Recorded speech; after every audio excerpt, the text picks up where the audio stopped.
दोस्तों ये वीडियो कक्षा 10 के स्टूडेंट्स के लिए है। लास्ट टाइम हमने बहुत समय पहले इसके प्रश्नावली 3.4 को ख़त्म किया था और कुछ सवालों को छोड़ते हुए कुछ सवालों को बताते हुए हमने हल किया था। बट उसके बाद फिर हमने पॉलिटेक्निक और 11th के मैथ पर कंसंट्रेट कर दिया, तो हाई स्कूल वाला हमसे छूट गया। अभी रीस्टार्ट कर रहे हैं। देखिए टाइम पे मैं आपका 2 दिन में या फिर 3 दिन में आपके लिए वीडियोस में लाता रहूँगा और प्रश्नावली को पूरे अच्छे से ख़त्म करूँगा। ठीक है, तो जो भी स्टूडेंट्स अभी 10 में हमारे साथ में हैं तो उनके लिए ये वीडियोस आती रहेंगी। कोशिश करूँगा कि ज़्यादा से ज़्यादा वीडियो ला सकूँ।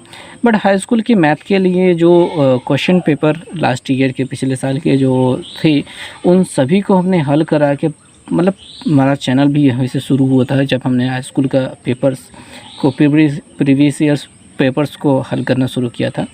तो अभी आपके लिए कंटेंट की कमी नहीं है, लेकिन उन्हें अभी आप देख भी नहीं पाएंगे क्योंकि उनको समझ पाना थोड़ा सा मुश्किल हो जाएगा। तो आपके लिए ये वीडियो ला रहे हैं और लाते ही रहेंगे, और 11th के स्टूडेंट्स के लिए भी आएगा।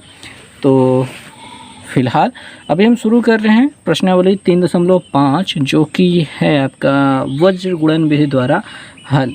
अब आपके पास पहला जो प्रश्न है, कह रहे हैं निम्न रैखिक समीकरण युग्म में से जिसका एक अद्वितीय हल है, जिसका कोई हल नहीं है और जिसका अपरिमित रूप से अनेक हल हैं, अद्वितीय हल की स्थिति में उसे वज्र गुणन विधि से ज्ञात कीजिए। यानी कि आपके पास जो समीकरण दिए गए हैं टोटल 4 है। तो पहले हमको ये चेक करना है कि इसके कितने हल होंगे। कोई मतलब अद्वितीय हल मतलब एक हल है, कोई हल नहीं मतलब एक भी हल नहीं है, अपरिमित रूप से अनेक हल हैं यानी अनंत हल हैं। तो पहले हमको ये स्थिति बतानी है। अगर उसमें एक हल होता है तो हमको वज्र गुणन विधि से उसे हल करना है। अब ये हमें पढ़ने से पहले ये सीख लेना होगा कि वज्र गुणन विधि होती कैसे है। तो पहले वो देख लेते हैं। तो वज्र गुणन विधि में हल करने के लिए आपके पास समीकरण पहले तो होने चाहिए। तो यह आपके पहला समीकरण इसका मानक रूप है, दूसरा समीकरण ये मानक रूप है, दोनों समीकरणों का मानक रूप है।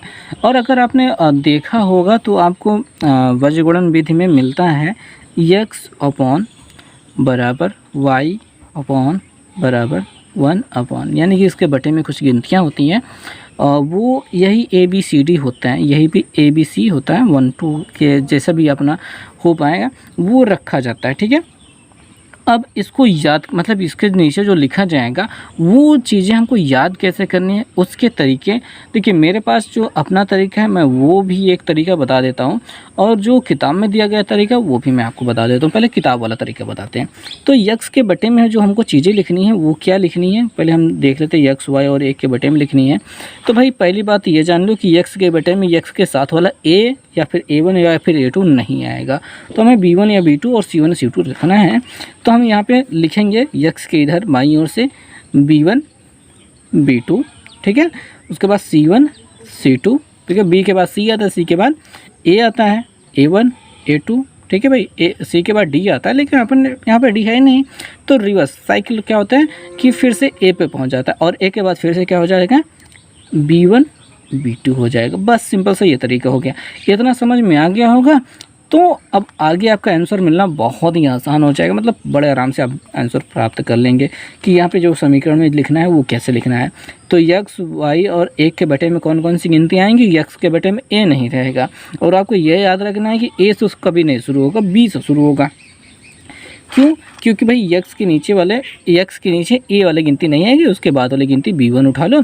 अब B1 के नीचे B2, B के बाद C आता है, C के बाद A आता है, A के बाद फिर से B आ जाता है। तो जिधर से शुरू किया उधर पे ख़त्म किया। इतना देखने के बाद भाई अब गुणा करा दो, तिरछा वाला गुणा। देखो भाई ऊपर से नीचे ये गुणा कराया B1 C2, तो यहाँ पे B1 C2 लिख लिया, और एक इधर को गुणा कराओ B2 C1। तो क्या है माइनस लगाना भैया, B2 C1 ये याद रखना, ठीक है। माइनस हर जगह लगेगा, हर जगह माइनस लगेगा बीच में। इतना हो गया। अब यहाँ पे देखो C1 A2 क्या है, C1 A2 minus A2 C1, ठीक है, A2 C1, सॉरी गलत हो गया क्या, C2 A1 A1 C2, ठीक है, ये थोड़ी सी गलती हो गई। उसके बाद A1 B2 क्या लिखा है, A1 B2 minus A2 B1, A2 B1। तो ये हो गया पूरा आपका फार्मूला तैयार, याद भी आपको हो गया, समझ में आ गया कैसे करना है। अब यहाँ पे अब मैं बताऊँगा मैंने कैसे किया है याद, ये फिर कैसे लिखना होता है या फिर। तो भाई A1 x plus B1 y plus C1 बराबर 0, ये पहला समीकरण हो गया। और अगर हम दूसरे की बात करेंगे, A2 x plus B2 y plus C2 बराबर 0। तो भाई जिनको भी पहला समीकरण याद करने का तरीका समझ में आया तो बस उसी तरीके से याद रखेंगे। अब चूँकि ये मुझे आसान लगता है इस वजह से मैं ऐसा करता हूँ, क्योंकि मैंने ऐसे ही सीख लिया। तो ये वाला तरीका मैंने जब मुझे सवाल करनी थी तो मैंने सीखा नहीं, मैंने बस ये समीकरण जो है अपने ये देखें और उसके बाद सूत्र देखा। सूत्र क्या है देखो भाई, यहाँ से देखो यक्स वाले के नीचे क्या है, ये वाला छोड़ देना है, B1 C2 minus B2 C1 कर लिया। यहाँ से तिरछा गुणा करके यहाँ पे लिख लिया, बराबर यक्स के वाई के बटे क्या आ जाएगा, वाई के बटे में ये वो जो इसके साथ में बी है ना, ये नहीं लिखना है। अब हमको ये वाला किनारे किनारे वाला लिखना है। पर ये किनारे वाला जो लिखना है वो थोड़ा सा ये याद रखना है कि जब हमने यहाँ पे लिखा था B1 C2 लिखा था, यानी ऊपर से नीचे वाला पहले लिया था, बट वाई के चक्कर में क्या, वाई वाले में क्या होगा कि पहले नीचे से ऊपर लेना होगा, क्या होगा A2 C1 लेना होगा, यानी A2 C1 लेना होगा माइनस A1 C2 करना होगा। A1 C2 कर लिया बराबर, अब 1 के बटे यानी ये वाली गिनती 1 मान ली जाती है, बट ठीक है ये क्या है, इसके साथ एक्स वाई कुछ नहीं है तो ये 1 है। अब यहाँ वाले पे आ जाते हैं, यहाँ वाले तिरछा गुणा करा लेते हैं, A1 B2। अब ठीक है फिर से वापस से वही वाला तरीका है, यानी कि ऊपर से नीचे वाला पहले लेंगे, यानी A1 B2 पहले लेंगे फिर माइनस A2 B1 लेंगे। तो हम यहाँ पे क्या लेंगे, A2 B1 लेंगे। तो यहाँ पे क्या हो गया, ये हो गया आपका इक्वेशन तैयार, जो फार्मूला है वो तैयार हो गया। अब यहाँ पे आप देख सकते हैं कि ये तरीका हो गया, एक तरीका ये हो गया जैसा मैंने आपको बताया, यहाँ पे मुझबानी बताया है। यहाँ पे आपको ये लिखने की ज़रूरत नहीं पड़ेगी, बट ये जो रहेगा ना तो इसमें सोचने की भी ज़रूरत नहीं पड़ेगी। तो ये तरीका हो गया आपका फार्मूला याद करने का। अच्छा, ये फार्मूले जब मिल जाएंगे तब हम क्या करेंगे, कैसे सॉल्व करेंगे। ठीक है, फार्मूला तो मान लो हमने याद कर लिया, अब सॉल्यूशन कैसे होगा वो देख लेते हैं। तो भाई ये तो रही पहले प्रश्नावली 3.5 के पहले सवाल। भाई इसमें तो ये भी पहले तो आपको ये बताना है कि इसमें कितने हल होंगे। इस क्वेश्चन तो हमने पहले ही पढ़ लिया था, तो हम यहाँ पे कितने हल निकालने के लिए ये पहले ये निकालेंगे, A1/A2 मालूम तो होगा, याद तो होगा, अपने पिछली प्रश्नावली में इसको देखा था। तो A1 इसके साथ क्या है, कोई गिनती नहीं है तो वहाँ पर 1 रहेगा, और इसके बाद क्या है 3 है, तो यहाँ पर हमने A1/A2 निकाल लिया। फिर निकालेंगे B1/B2, यहाँ पे क्या देखो दिखाई दे रहा है -3 दिखाई दे रहा है, यहाँ पे -9 दिखाई दे रहा है, माइनस से माइनस करके 3 कम 3 3 3 9, हमको क्या मिल गया 1/3 मिल गया। ठीक है, तो यहाँ पे A1/A2 B1/B2 बराबर दिखाई दे रहे हैं, 1/3 बराबर दिखाई दे रहे हैं। साथ में कर लेंगे इसको, भाई देख लेते हैं कि C1/C2 कितना हो रहा है, वो हो रहा है -3/-2, जो कि हो जाएगा 3/2 के बराबर। अब यहाँ पे हो क्या रहा है, हमारे पास ये स्थिति बन रही है A1/A2 बराबर हो रहा है B1/B2 के, और बराबर नहीं है C1/C2। ऐसी स्थिति को कहा जाता है कि ये दोनों रेखाएं क्या होंगी, समांतर होंगी। ठीक है, समांतर हैं, और हल की अगर बात करेंगे तो कोई हल नहीं होगा, कोई हल नहीं है। ठीक है, ये स्थिति होती है, आपने उसको पढ़ करके रखा है। अच्छा, यहाँ पे जब कोई हल होने वाली बात आएगी तो वो क्या होगा, अब यहाँ पे हम बीजगुणन विधि प्रयोग करेंगे कि नहीं करेंगे जी, इसमें नहीं करेंगे, क्योंकि यहाँ पे अगर कोई एक हल मिलेगा तब हम प्रयोग करेंगे। जब कोई हल नहीं हो रहा है या फिर बहुत सारे अनंत हल हो रहे हैं तब हम इस फॉर्मूले का यहाँ पर प्रयोग नहीं करेंगे, क्योंकि क्वेश्चन यही कह रहा है। अब अगर बात करेंगे कि कैसे पहचानेंगे कि उसमें एक हल होगा, तो भाई A1/A2 अगर डज नॉट इक्वल हो B1/B2 के, तब क्या कहेंगे, केवल एक हल। ठीक है, ऐसी स्थिति केवल एक हल होगा। और एक स्थिति ये होती है A1/A2 बराबर B1/B2 बराबर C1/C2, यानी सभी बराबर हो जाएं, तब ऐसे में क्या हो जाता है, ये संगत हो जाते हैं। ठीक है, संपाती हो जाते हैं, संपाती हो जाते हैं और अनंत हल होते हैं, अनंत हल।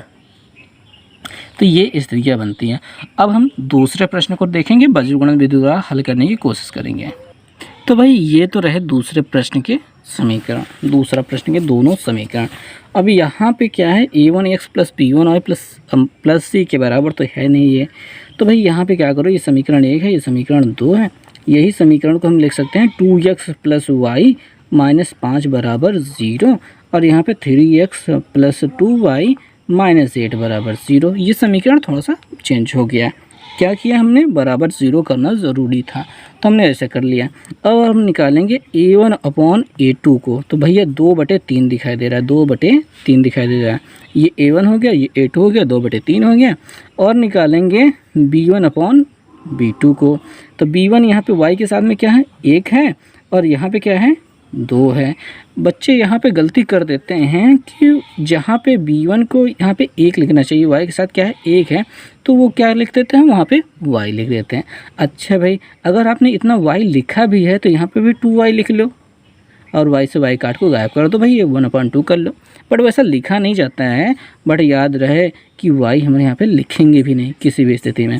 तो भाई a1 अपॉन a2 2/3 मिल गया है, b1 अपॉन b2 1/2 मिल गया है। तो यहाँ पे दोनों तो इक्वल है नहीं, तो a1 upon a2 does not equal b1 upon b2। इसलिए जो हो गया भाई, ये चूँकि इतना कुछ बन गया, तो इसलिए क्या बनेगा, इसलिए हो जाएगा आपके पास केवल एक हल है, केवल एक हल है। जब ऐसी स्थिति बन चुकी है, यानी कि केवल एक हल हो रहा है, तब हम वज्रगुणन विधि द्वारा इसको हल कर सकते हैं।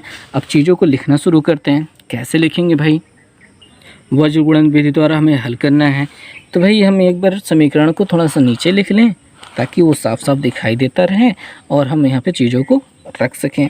तो हम ऐसे लिखते हैं कि 2x plus Y minus 5 equal to 0 है, और 3x plus 2y minus 8 is equal to 0 है। अब इसको जब हमको सूत्र में रखना होगा तो हम अपने तरीके से रखेंगे ताकि हमको सूत्र लिखने की ज़रूरत भी ना पड़े। तो x के बटे ये वाली गिनती नहीं रहेगी, इतना गुणते इतना रहेगा, यानी 1 गुणते माइनस 8 रहेगा, और माइनस लगाएंगे एक फार्मूले वाला। और उसके बाद क्या करेंगे, इसको गुणा कराएंगे, ठीक है। ये हो जाएगा 2 गुणते माइनस 5। तो ये हमने x के बटे में लिख लिया। अब आ जाते हैं y के बटे में। हमको क्या लिखना है, y के बटे में ये गिनती तो नहीं रहेगी, और हमको इसे तिरछा a और c में गुणा कराना है। बट हम क्या ट्रिक है भाई कि पहले 3 और 5 को लिखना होता है। ये 3 गुणते माइनस 5 को लिखना होता है, फिर माइनस लगा के ऊपर से नीचे वाला, यानी 2 गुणते माइनस 8 को लिखना होता है। तो ये छोटे सा इसमें फॉल्ट रहता है, इसको हमको थोड़ा सा ध्यान देना होता है, बाकी तो सब जगह नॉर्मल है। फिर 1 बटे जो लिखना है तो इसको छुपा लो भाई, ऊपर से नीचे, यानी 2 गुणते 2 लिखो माइनस 3 गुणते 1 लिखो, 3 गुणते 1। ये चीज़ें हमने लिख ली हैं भाई। सूत्र के अकॉर्डिंग ये सब कुछ तैयार हो चुका है मटेरियल। अब बस हमें गुणा कराना है। 8 का नम यहाँ पे माइनस 8 हो जाएगा, और 5 दूनी है 10 माइनस माइनस प्लस 10 हो जाएगा, बराबर यहाँ पे y के बटे 5 तिहाई माइनस 15 हो जाएगा, और यहाँ पे माइनस माइनस प्लस 8 दूनी 16 हो जाएगा, और यहाँ पे 2 दूनी 4 माइनस 3 का नम 3 हो जाएगा। यहाँ पे x बटे 10 में से 8 गया 2, बराबर y बटे 16 में से 15 गया 1, बराबर 1 बटे 4 में से 3 गया 1। इतना कुछ मिल गया। जब इतना मिल जाएगा तो हम इसको बराबर कर देंगे, यानी x बटे 2 बराबर 1 बटे 1 करेंगे। 2 ऊपर जाकर गुणा करेगा तो x बराबर क्या मिल जाएगा, हमको 2 मिल जाएगा। बहुत ही आसान तरीके से। अब y की वैल्यू कैसे निकालेंगे, इसको इसके बराबर करके, यानी y बटे 1 बराबर करेंगे 1 बटे 1, तो y बराबर क्या मिल जाएगा, 1 मिल जाएगा। तो ये y की वैल्यू हो गई। तो हमको बस इसको बराबर और इसको बराबर करना होता है। हर सवाल में वज्रगुणन विधि की हर सवाल में ऐसे ही करना है। तो बाकी के जो 2 सवाल हैं वो आप कर पाएंगे। अभी हम आ गए हैं दूसरे सवाल पे, क्योंकि हमने सोचा ये है कि आप पहले सवाल बड़े आराम से कर पाएंगे। तो दूसरे सवाल पे आ जाते हैं। यहाँ पे कहा जा रहा है कि a और b के किन मानों के लिए निम्न रैखिक समीकरण युग्म अपरिमित रूप से अनेक हल होंगे, और यहाँ पे ये पूरी स्थिति दी गई है। ये अपना पहला समीकरण हो गया, ये दूसरा समीकरण हो गया। अब भैया अपरिमित रूप से अनेक हल होने की स्थिति तब होती है जब ये दोनों संपाती हो जाते हैं। संपाती होने का मतलब है a1/a2 b1/b2 c1/c2 तीनों के तीनों क्या हो जाएं, बराबर हो जाएं। तो भाई और यहाँ पे कहा गया है कि k के किस मान के लिए रैखिक समीकरण युग्म के कोई हल नहीं होगा। तो दोनों स्थितियाँ वैसी ही हैं, मैं केवल ऊपर वाली बताता हूँ, नीचे वाली आप खुद करने का प्रयास कीजिएगा। बस आप ये समझ लीजिए कोई हल तब नहीं होता जब a1/a2 और b1/b2 होते हैं, ठीक है। a1/a2 और b1/b2 अगर बराबर हैं और c1/c2 बराबर नहीं है, तब ये क्या होते हैं, समांतर होते हैं और कोई हल नहीं होता है। तो ऊपर वाले के लिए पहले हम बात कर लेते हैं। तो भाई बात यूँ ही रही कि इनको हमको क्या करना है, अपरिमित रूप से अनेक हल लेना है। अनेक हल लेने के लिए a1/a2 बराबर b1/b2 बराबर c1/c2 होना ही चाहिए। तो भाई a1 बराबर हमको 2 दिखाई दे रहा है, a2 यहाँ पे a2 बराबर a माइनस b दिखाई दे रहा है, बराबर ये थोड़ा सा एडजस्ट कर लें, ओके। b1 बराबर अपना ये हो गया 3 और यहाँ पे b2 बराबर क्या हो गया, यहाँ पे a प्लस बी हो गया, ठीक है, ये यहाँ पे हो गया बराबर c1। देखो c1 को 7 को इधर लाओगे तो ये माइनस में होगा और ये वाली गिनती पूरी इधर लाओगे तब भी माइनस में होगी, तो माइनस माइनस कट जाएगा। तो हम यहाँ पे माइनस का झमेला नहीं रखते हैं, बस यहीं पे बटे करते हैं। क्या करते हैं, 3a प्लस b माइनस 2, तो इतना कुछ मिल गया। अब हमको इतना कुछ मिल चुका है तो हम क्या करेंगे, बस यही वाला पुराना वाला काम इसको और इसको बराबर करेंगे, ठीक है। बराबर करने से क्या होगा, एक समीकरण बनेगा जहाँ पे हम a और b का मान निकाल पाएंगे। तो भाई करते हैं क्या, 2/a माइनस b इक्वल करते हैं 7/3a प्लस b माइनस 2 कर लिया हमने। तिरछा गुणा करा लेते हैं, इसका इधर गुणा कराएंगे तो भैया 2 तिहाई 6a प्लस 2 एकन्नम 2b माइनस 2 नहीं है 4 बराबर 7 से गुणा कराएंगे 7a माइनस 7b, इतना मिल गया। इसको इधर उठा लाएंगे भाई, तो 7a को इधर लाओगे तो माइनस हो जाएगा, 6 में से 7 गया माइनस a अकेले मिलेगा, 2 में से 7 ये माइनस 7 इधर आके जुड़ जाएगा, 7 2 9b और यहाँ पे माइनस 4 हो रहा है बराबर 0। ये पूरा हमको ये पहला समीकरण मिल चुका है।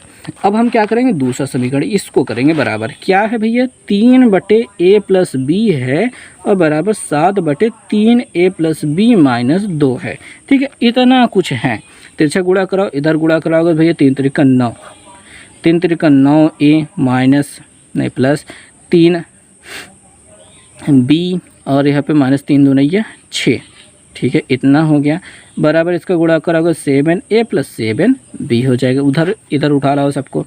तो भैया 9 में से 7 गया 2a और 3 में से 7 ये 3 में से 7 घटेगा, ये माइनस आके प्लस वाला इधर आके माइनस होगा, 3 में से 7 गया माइनस 4b और यहाँ पे माइनस 6 बराबर 0 हो रहा है।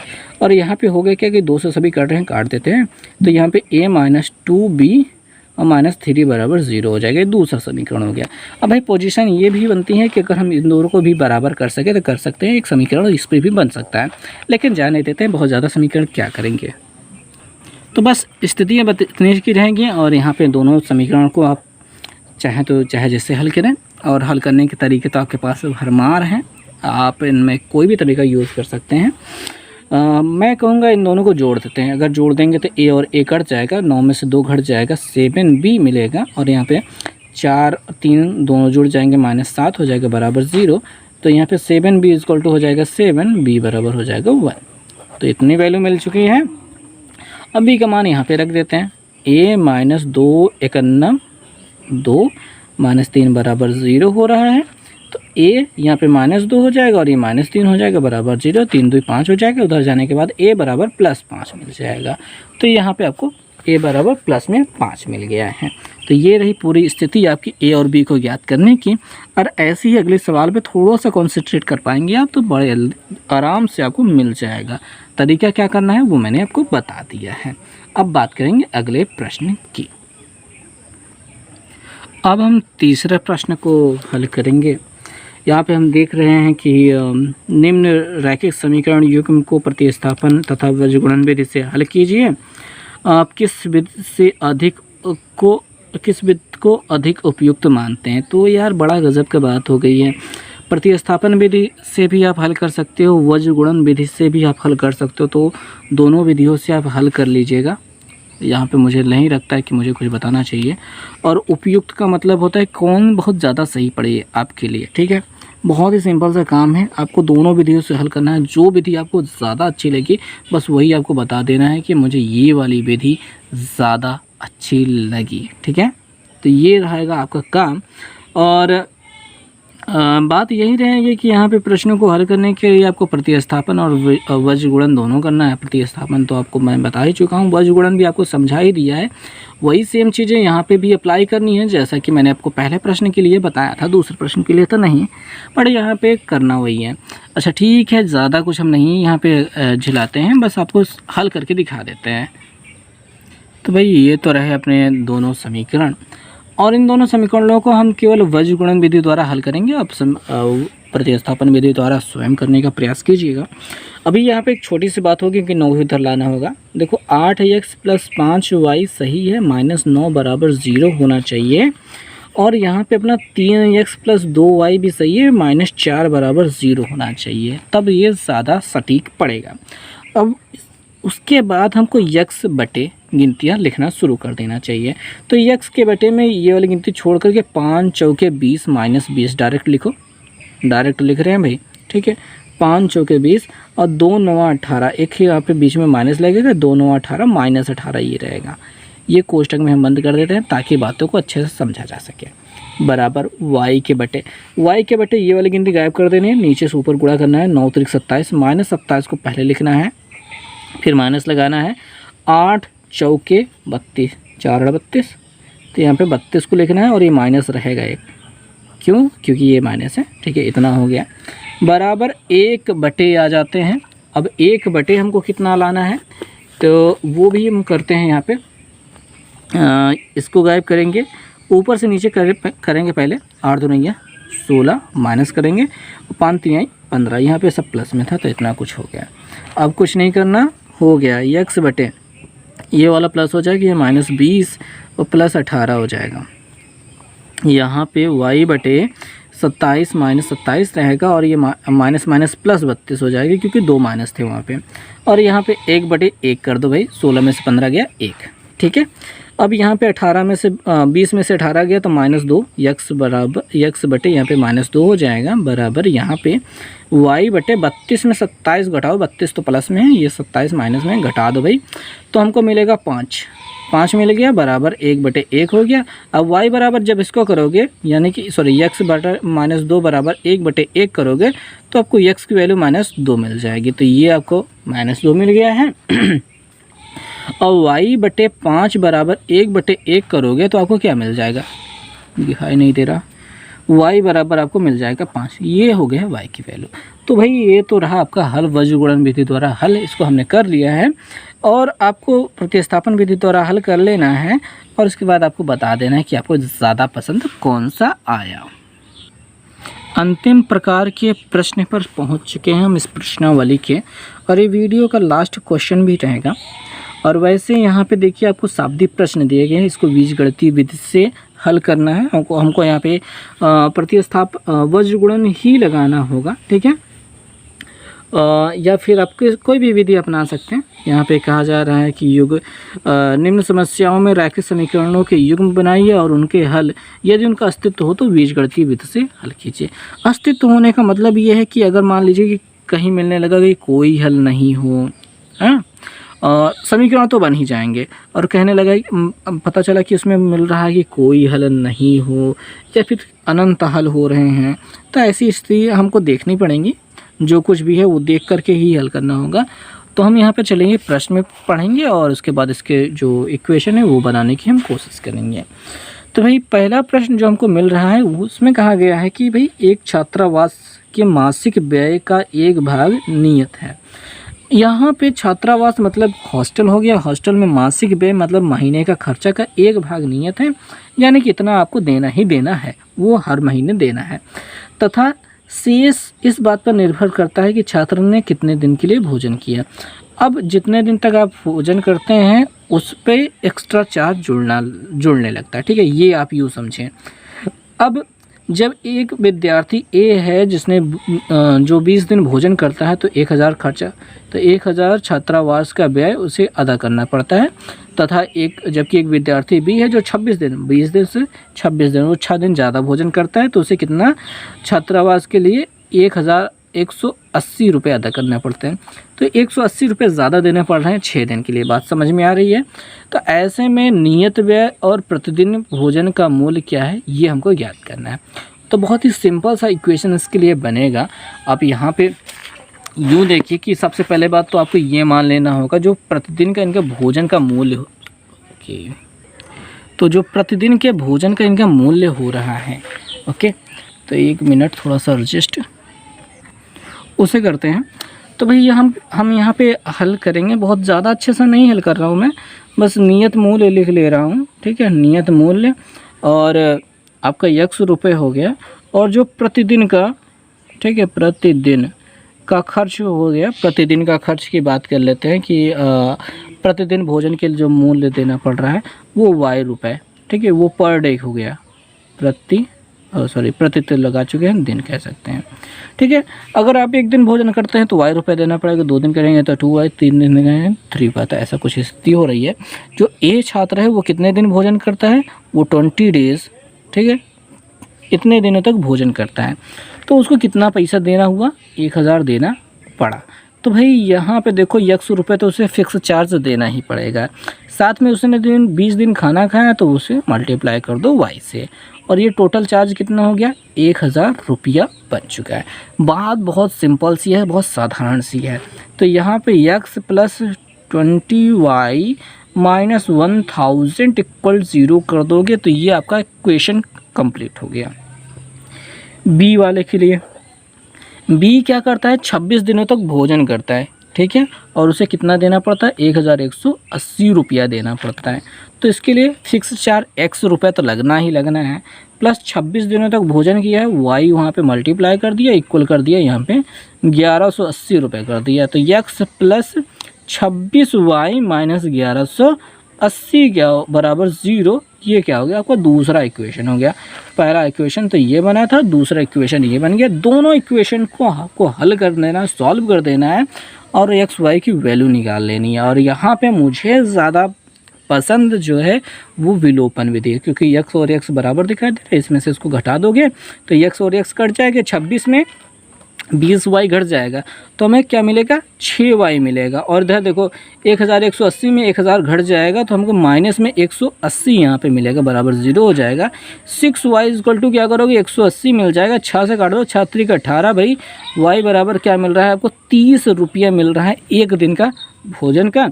अब ये 30 रुपये वाला मिल गया है तो यहाँ पे पहले समीकरण में रख कर के गुणा कराओ, हल कराओ, यहाँ पे आपको उत्तर मिल जाएगा, क्योंकि वही वाला ज़्यादा आसान पड़ रहा है हमको यहाँ पे गुणा करना। तो भाई x प्लस वहाँ पे 20 गुणते y के मान रखो 30 और माइनस 1000 हो रहा था, बराबर 0 हो रहा था। तो यहाँ पे 3 दूनी 6, 600 हो रहा है, और यहाँ पे माइनस 1000 है, बराबर 0, और x प्लस करके है, 1000 में 600 घटाओगे भैया 400 मिलेगा, वो भी माइनस में, x - 400 बराबर 0। तो x बराबर क्या हो गया आपका, 400 हो गया। 400 रुपये आपके क्या है, फिक्स चार्ज है, और 30 रुपये पर डे का लग रहा है भोजन का। जितने दिन तक आप खाना खाओगे उस हिसाब से ये बनेगा। तो ये आंसर भी हो गया, क्वेश्चन भी हो गया, लेकिन ऐसे लिखा थोड़ी ना जाएगा, थोड़ा सा प्रोफेशनल लुक देना, थोड़ा सा और अच्छे से लिखना। और भाई यहाँ पे मैं दिन के उजाले में ये शूटिंग कर रहा हूँ, इसकी वजह से क्या होता है कि मैं थोड़ा सा एडजस्ट नहीं कर पा रहा हूँ अपने कॉपी को, क्योंकि स्क्रीन उतना ज़्यादा लाइट नहीं दे रही है जहाँ पे हमको दिखाई दे जाए कि यहाँ पे ये एडजस्ट हो गया, क्योंकि आंसर लिखते वक्त तो शायद मुझे लगता है ये कट गया होगा, तो थोड़ा सा ये प्रॉब्लम है कहीं ना कहीं। मैंने सोचा है भाई बोर्ड पर पढ़ाऊँ, लेकिन बोर्ड पर अभी मेरे पास बोर्ड है नहीं, और ये सारी समस्या है। बोर्ड से ज़्यादा समस्या होती है उस जगह की, उस बोर्ड को कहाँ फिक्स किया जाए और कहाँ खड़े होकर कैमरा स्टैंड वगैरह वगैरह करके लगाया जाए। अभी अपन के पास ढेर सारे क्वेश्चन हैं, उसको देखते हैं। तो भाई यहाँ पे जो दूसरा प्रश्न है मैं केवल इसको बता देता हूँ, क्योंकि आगे के जो भी क्वेश्चन होने वाले हैं वो बस ऐसे ही हैं, और इनको आप करने की कोशिश करेंगे तो ऐसे ही कुछ होंगे, हल होंगे, सभी ऐसे चलेंगे। अभी फ़िलहाल मैं आपको भिन्न वाले क्वेश्चन बता देता हूँ, बाकी को कुछ छोड़ देता हूँ आपको करने के लिए, ओके, उसको आप कीजिएगा, और नहीं समझ में आए तो कमेंट कीजिएगा, मैं उसको भी आगे बताऊंगा। फिलहाल कहा गया है कि 1 भिन्न 1/3 हो जाती है जब उसके अंश में से 1 घटाया जाता है, और वह 1/4 हो जाती है जब उसके हर में 8 जोड़ दिया जाता है। तो वो भिन्न क्या है। बहुत ही सिंपल से क्वेश्चन है, बहुत ही अच्छा सा क्वेश्चन बनेगा और उसको हमको हल करना होगा। हम केवल इक्वेशन बना के आपको छोड़ देंगे, आपको मर्ज़ी जिस प्रकार से हल करना होगा वो कीजिएगा। तो भाई इसको हल करने का बहुत ही सिंपल सा तरीका होता है, चूँकि ये सेकंड नंबर सवाल है चौथे वाले एरिया की। तो यहाँ पे जो आपको भिन्न दिया गया, तो आप सीधे सीधा पहले बात तो अंश मान लेंगे क्या x, हर मान लेंगे क्या y, भिन्न क्या हो जाएगी आपकी x बटे y। इतना सिंपल सा चीज़ें पहले शुरू में मान लेनी होती हैं। उसके बाद जो पहली कंडीशन है उस पे आ जाते हैं। पहली कंडीशन में कह रहे हैं कि 1/3 हो जाती है बराबर के बाद, जब भी होने वाली चीज़ें होती है वो बराबर के बाद आएंगी, बट उसके अंश में 1 घटाया जाए तो भाई पहले हम भिन्न लिख लेते हैं और उसके अंश में 1 घटाने की बात कर रहे हैं, तो हमने अंश में 1 घटा दिया और कुछ करने की बात नहीं कर रहा था, बस इसे छोड़ दिया। तो ये अपन क्या हो गया, इक्वेशन बन चुका है। बस इसको थोड़ा सा सॉल्व करना है। 3 से इधर गुणा करोगे 3x माइनस 3 मिल जाएगा, y से इधर गुणा कराओगे तो y मिल जाएगा, इसको इधर उठा लाओगे तो 3x minus y minus 3 equal to 0 हो जाएगा। पहला इक्वेशन कंप्लीट हो चुका है।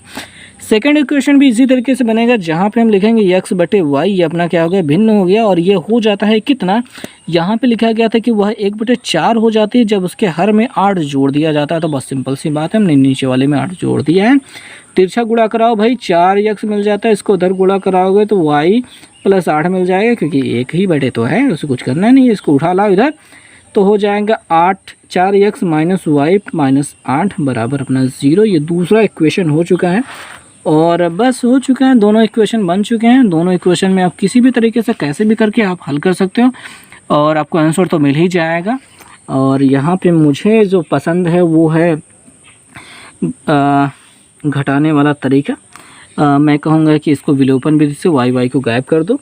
4x में 3x घटाओगे तो x बचेगा, 8 में से 3 घटाओगे तो -5 बचेगा, बराबर 0 करोगे तो x बराबर आपको +5 मिल जाएगा। ठीक है, बहुत ही सिंपल सा इक्वेशन, बहुत ही सिंपल सा हल हो रहा है, बहुत जल्दी हो रहा है। आप इसको ट्राई कर सकते हैं, आगे करते जाइएगा। आगे के जो प्रश्न हैं उनको भी थोड़ा सा हल करने की कोशिश कीजिएगा और हम मिलेंगे नेक्स्ट वीडियो में। अब बताइएगा कि आगे के जो 3 प्रश्न हमने छोड़े हैं उनमें से कौन सा